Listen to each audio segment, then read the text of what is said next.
Okay.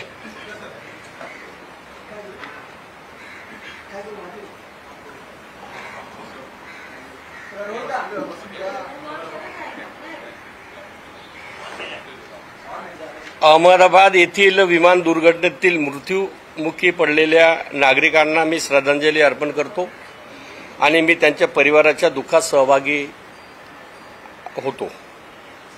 आज उपस्थित असलेले सर्व माझ्या पत्रकार बांधवांचं मनापासून स्वागत करतो.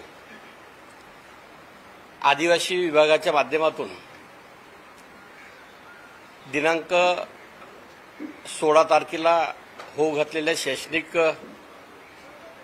वर्ष आणि दिवसाच्या निमित्तानं आदिवासी विकास विभागानं अतिशय चांगला आणि धोरणात्मक निर्णय यावर्षी घेतलेला आहे.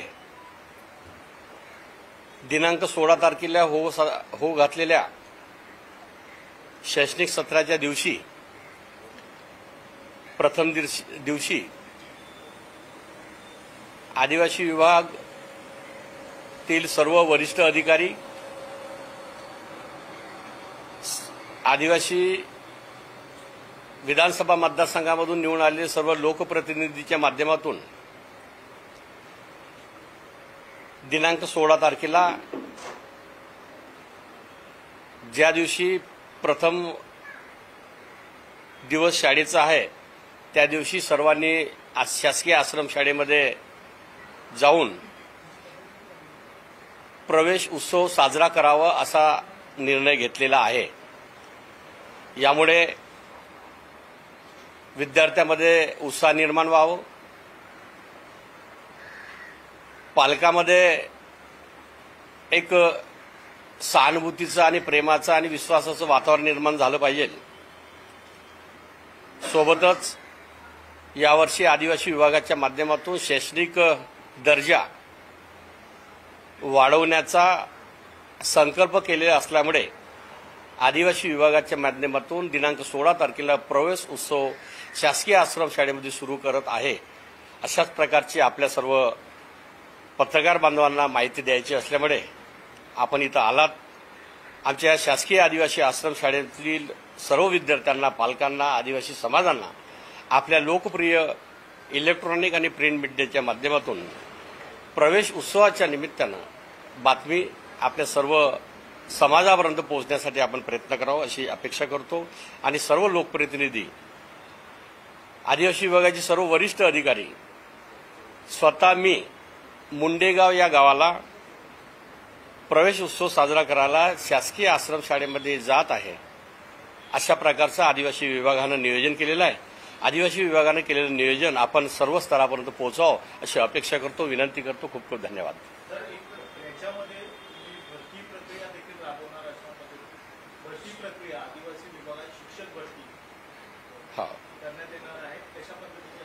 शैक्षणिक गुणवत्ता वाढली पाहिजे. तुम्हाला आठवत असेल की मागच्या वेळेस अपार या संघटनेने सर्वे केला होता आणि त्यामुळे शैक्षणिक गुणवत्तेच्या बाबत बरेचसे अडचणी निर्माण झाल्या, अशा प्रकारच्या तक्रारी आल्या होत्या. त्यामुळे यावेळेस शासकीय आदिवासी आश्रमशाळेमध्ये एकाही वर्गाला शिक्षक नाही बा, अध्ययनाने अध्यापन करणारा शिक्षक नाही, विद्यार्थ्यांना शिकवल्या जात नाही, तासिका होत नाही, अशा प्रकारची तक्रार होऊ नये म्हणून आम्ही यावेळेस सुप्रीम कोर्टाच्या निर्णयाच्या अधीन राहून आम्ही बाह्य स्तरावरचे शिक्षक भरती तात्पुरती करून विद्यार्थ्याचं कुठल्याही प्रकारचं शैक्षणिक नुकसान होऊ नये हाच उद्देश या बाह्य स्तरावरच्या शिक्षकाच्या माध्यमाचा विषय आहे, बाकी कुठलाही नाही. वसतिगृह समन्वय समितीची नेमलेली आहे, जी समिती आहे ती नेमकी काय काम करणार आहे, नंतर काय उद्देश आहे? एक शाळा समिती जशी असते अशाच प्रकारची आश्रमशाळेला सुद्धा, शासकीय आश्रमशाळेत सुद्धा एक समिती असावं. त्या समितीच्या माध्यमातून नियमितपणे त्या आश्रमशाळेमध्ये कुठल्या अडचणी आहे, कुठल्या सुधारणा केल्या गेल्या पाहिजे, अशा प्रकारची समिती गठीत करून नियमितपणे सातत्याने बैठकीच्या माध्यमातून ज्या अडचणी आहेत त्या पूर्ण माहीत व्हावं हाच उद्देश आहे. 7 सदस्य असेल. आम्ही त्या विद्यार्थ्यांना विश्वास घेऊन त्यांना जनजागृती करण्यात जसा शैक्षणिक वातावरण निर्माण झालं पाहिजे, शैक्षणिक वातावरण निर्माण झालं पाहिजे, त्यांचं स्वागत केलं गेलं पाहिजे, त्यांना असं वाटलं पाहिजे की आपले कोणीतरी आहे, आम्ही शाळेत पहिल्या दिवशी आलो, आपला माणूस आला, आपला माणूस स्वागतासाठी आला, आमचं कोणीतरी, आमचा पालक आला बा. आमचे आदिवासी विभागामध्ये काम करणाऱ्या प्रत्येक व्यक्ती हा आमचा पालक आहे आणि विद्यार्थी आणि पालक आणि शिक्षक यांचा एक अतिशय चांगला समन्वय राहिला पाहिजे, कोऑर्डिनेशन राहिलं पाहिजे आणि त्या माध्यमातून विश्वास संपादन झाला पाहिजे, हाच विषय आहे.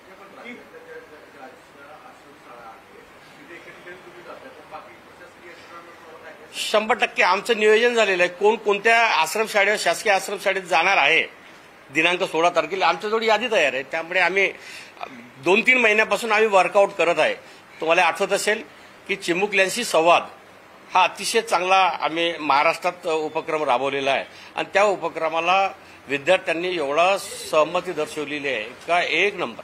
त्यामुळे यावेळेस आमची पहिली वेळ आहे. आदिवासी विभागानं हा निर्णय घेतलेला आहे. प्रथम वर्ष असल्यामुळे कदाचित काही चुका राहू शकते, परंतु भविष्यामध्ये आम्ही निर्णय घेतलेला आहे की शाळेच्या येणाऱ्या प्रत्येक विद्यार्थ्याचा स्वागत झालं पाहिजे, सन्मान झाला पाहिजे, त्यांच्या अडचणी दूर केल्या पाहिजे आणि त्यांना चांगलं शिक्षण मिळालं पाहिजे, हाच उद्देश आहे. या भरती ज्या आहेत त्या बाह्य स्त्रोतात म्हणजे आउटसोर्स करून केल्या जातात. नेहमी आउटसोर्स करून ज्या प्रक्रिया पार पडते प्रश्नचिन्ह आणि अडचणी उपस्थित कशा लक्ष दिलं जाणार आउटसोर्सिंग नाही, याच्यात काही आता आउटसोर्सिंग म्हणजे नेमकी कशी भरती? पात्र शिक्षक DET असणारे जे शिक्षक आहे त्यांना प्राधान्य देऊन शासकीय आदिवासी आश्रम शाळेतील प्रवेशित विद्यार्थ्याचं शैक्षणिक नुकसान कदापि होणार नाही. अध्ययन चांगलं झालं पाहिजे, हाच उद्देशाचा भरती आहे. आश्रमशाळांच्या वसतिगृहाचा मोठा प्रश्न समोर येतो. त्यांना व्यवस्थित जेवण मिळत नाही. शिक्षक असतात तिथे शिक्षक व्यवस्थित शिक्षण देत नाही. त्याचबरोबर तिथेच राहायला पाहिजे त्या शिक्षकांनी असा नियम आहे, परंतु ते तिथे राहत नाही. घरी जातात आणि शिपायांच्या भरोश्यावर सगळे विद्यार्थी असतात आणि त्यातून अनुचित प्रकार सुद्धा घडतात. त्यामुळे यावर्षीपासून काही त्यासाठी नियोजन केलेलं आहे. आदिवासी विभाग सज्ज आणि सावध झालेला आहे. शासकीय आश्रमशाळेमध्ये होणाऱ्या अडचणी ज्या आहे, येणाऱ्या अडचणी आहे, आरोग्य असेल, भोजन असो, सर्व डिपार्टमेंटचे अधिकारी, वरिष्ठ अधिकारी, लोकप्रतिनिधी लक्ष ठेवून आहे. भविष्यात विद्यार्थ्यांना त्रास जाणार नाही, अडचण जाणार. खूप खूप धन्यवाद.